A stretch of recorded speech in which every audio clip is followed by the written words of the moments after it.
Good morning students.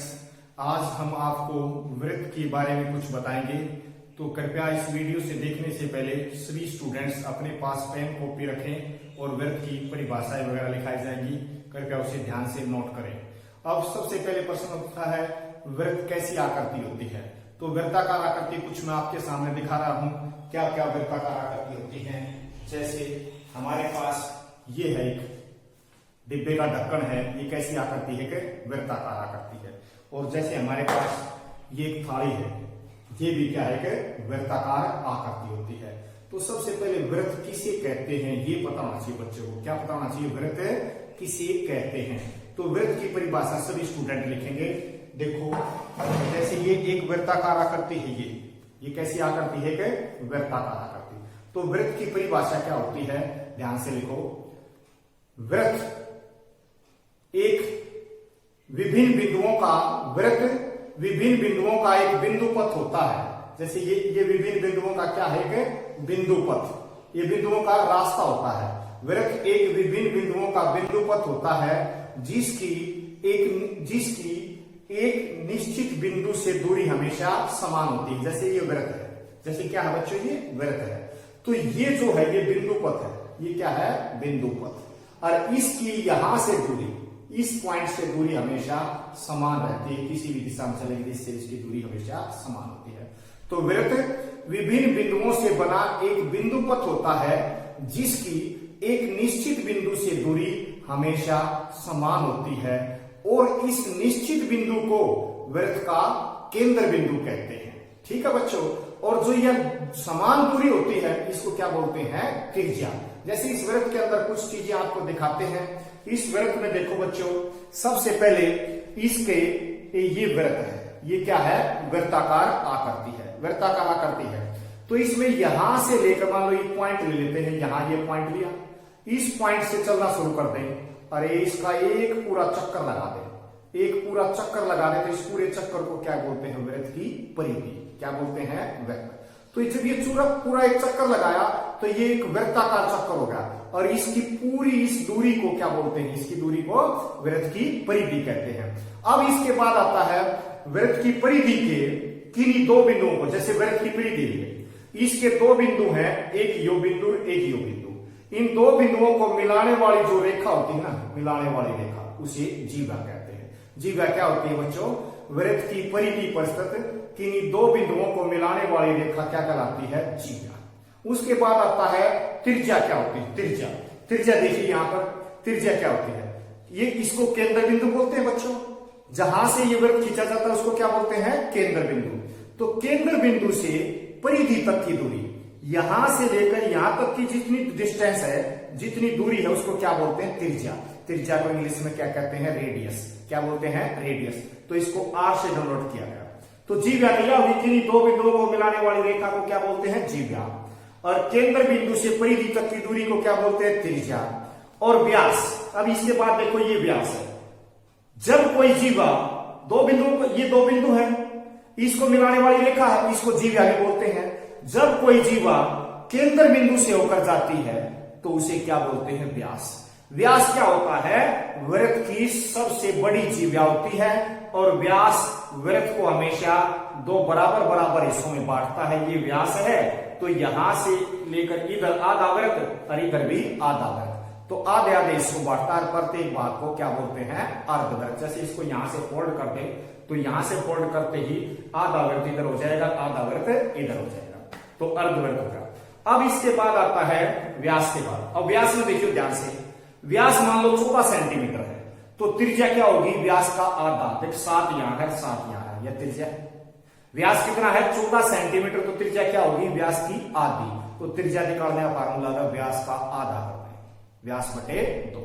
कई बार त्रिज्या दे दे 5 centimetre है, व्यास पूछ लिया, ये 5 है तो ये भी 5, ये भी 5, कितना हो जाएगा 10।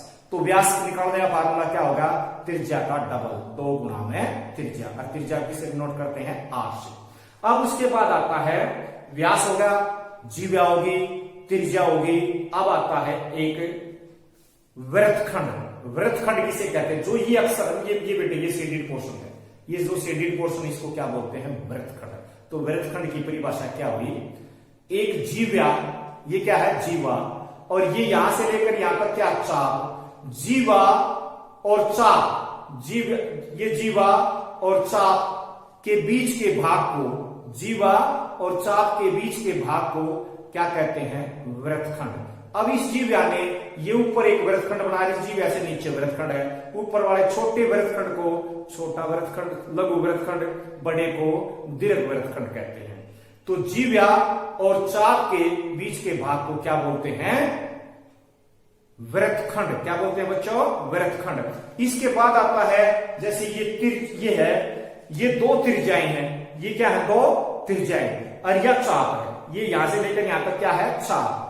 तो दो त्रिज्याओं और उनके चाप के बीच के भाग को त्रिज्याखंड कहते हैं। क्या बोलते हैं, त्रिज्याखंड। तो त्रिज्याखंड की परिभाषा क्या हुई, दो त्रिज्याओं और उनके द्वारा बनी चाप के बीच के भाग को क्या कहते हैं, त्रिज्याखंड। तो ये त्रिज्याखंड है और ये वृत्तखंड है।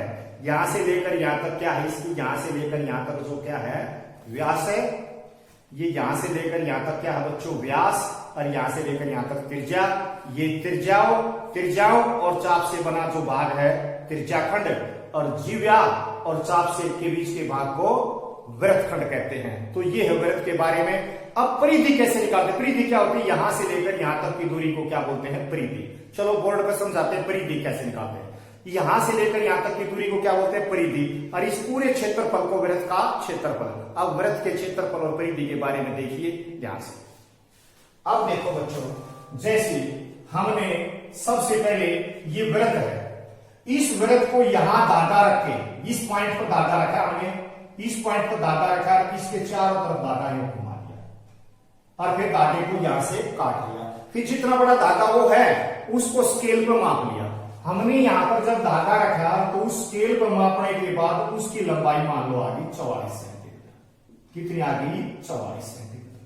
और जब मैंने ये जो यहां से लेकर यहां तक, इसको क्या बोलते हैं बच्चों, व्यास। क्या बोलते हैं, व्यास।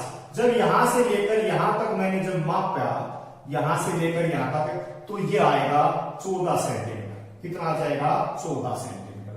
तो 14 सेंटीमीटर तो व्यास, और परिधि कितनी आ गई भाई इसकी, जब धागे से मापी तो 44 सेंटीमीटर।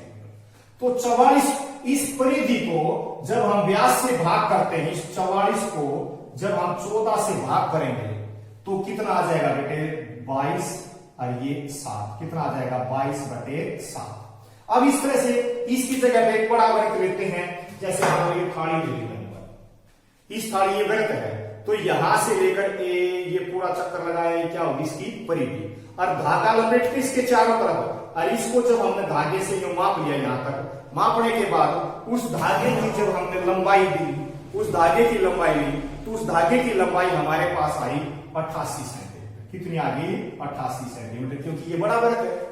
अब जब हमने इसमें यहां से लेकर यहां तक केंद्र बिंदु से होकर एक धागा खींच कर देखा, या व्यास को मापा, व्यास यहां से लेकर यहां तक लिया, तो ये मापने के बाद कितनी आई, 28 सेंटीमीटर। कितनी आई, 28 सेंटीमीटर। तो यहां लिख दिया मैंने 28 सेंटीमीटर।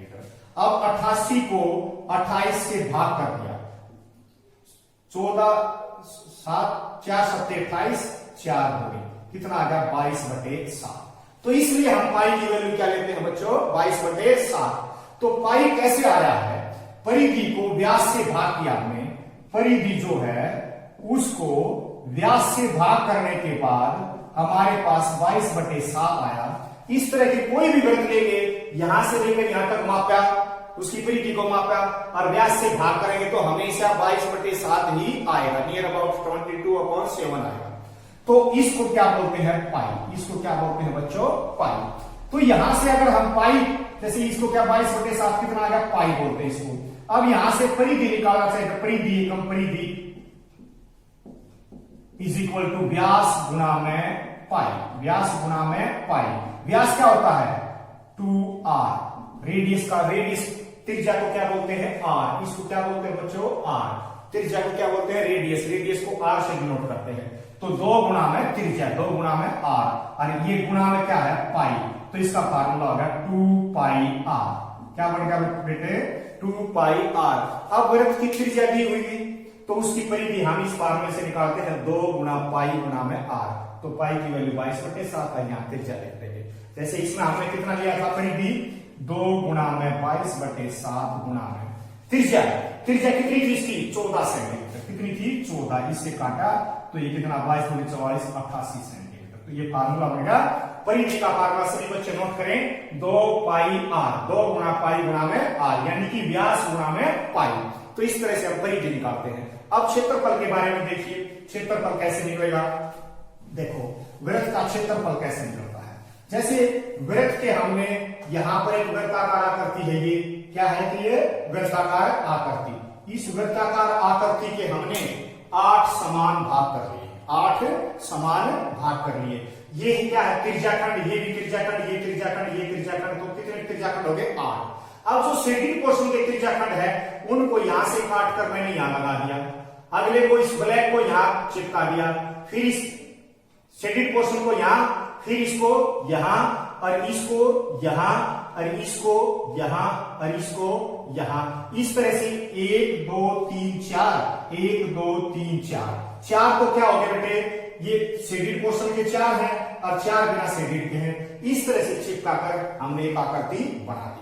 तो ये जो आकृति बनी हमारे पास, इस आकृति, ये एक कैसी आकृति बनी, समांतर चतुर्भुज के आकार की आकृति बन गई। ये समांतर चतुर्भुज के आकार की एक हमारे पास आकृति।